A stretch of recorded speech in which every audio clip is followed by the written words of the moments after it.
بخاری شریف میں حضور پاک کا ارشاد ہے کہ اس طرح نماز پڑھو جس طرح تم مجھ کو نماز پڑھتے دیکھتے ہو۔ سوال یہ کہ حضور نے کس طرح نماز پڑھی، جبکہ بخاری شریف میں حضور نے رفع یدین کی نماز پڑھی ہے۔ بخاری شریف میں حضور نے رفع یدین کی نماز پڑھی ہے۔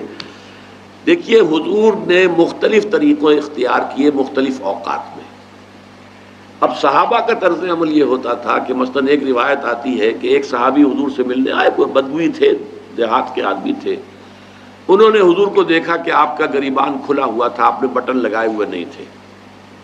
پھر انہوں نے ساری عمر اپنے گریبان کے بٹن نہیں لگائے کہ میں نے محمد کو اس طرح دیکھا ہے صلی اللہ علیہ وسلم۔ اب یہ ان کا جذبہ ہے، ان کی نیکی ہے، اتباع کا جذبہ ہے۔ یا ایک سفر میں کسی کو دیکھا، کسی نے دیکھا کہ حضور ایک درخت کے نیچے سے ہو کر گزرے، اب وہ جب بھی جاتے تھے ادھر اس کے نیچے سے ہو کر گزرتے تھے، چاہے اس کی کوئی مقصد نہیں، لیکن یہ بھی ایک اتباع کا جذبہ ہے۔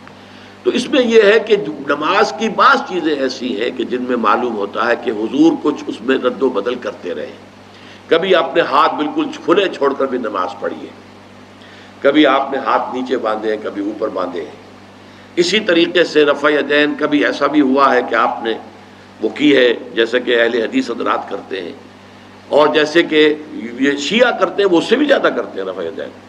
اہل حدیث سے آگے ہیں، وہ بہت آگے ہیں رفع یدین کے اندر۔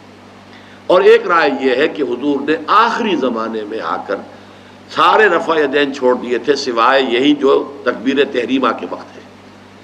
اب یہ روایات، اب یہ بحث ہو جائے گی علمی، کس روایت کا کیا مقام ہے، کس کی کیا حیثیت ہے۔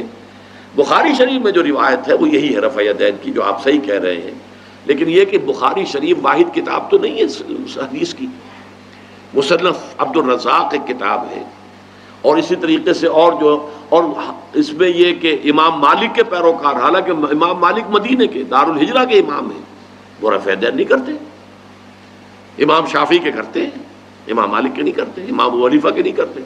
تو ان چیزوں میں بہت زیادہ پریشان ہونے کی ضرورت نہیں ہے۔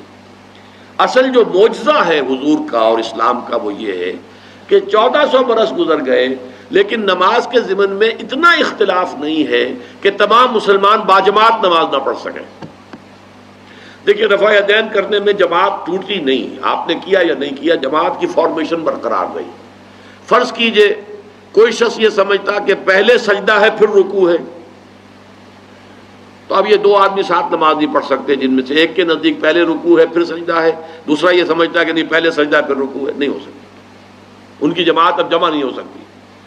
یا کسی کا یہ خیال ہو کہ جیسے ہر رکعت میں رکوع ہے کہ سجدہ بھی ایک ہے، وہ ایک سجدہ کر کے کھڑا ہو جائے۔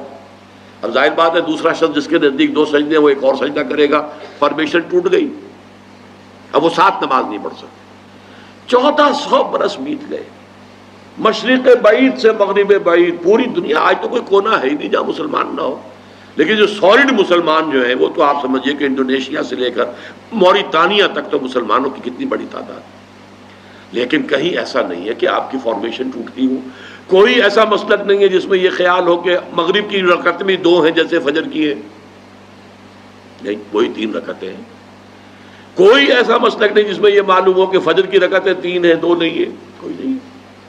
عصر کی 2 ہیں یا 4 6 ہیں، یہ نہیں، وہی رکعتیں، وہی رکعت کی ترتیب، پہلے کھڑے ہونا ہے پھر رکوع ہے پھر کھڑے ہونا ہے پھر سجدے میں جانا ہے پھر بیٹھنا ہے پھر سجدہ پھر کھڑے ہونا۔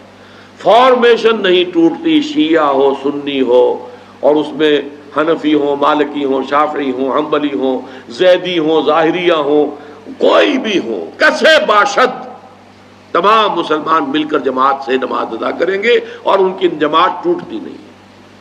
یہ ہے جس کو ہمیں سمجھنا چاہیے۔ یہ کیوں ہے؟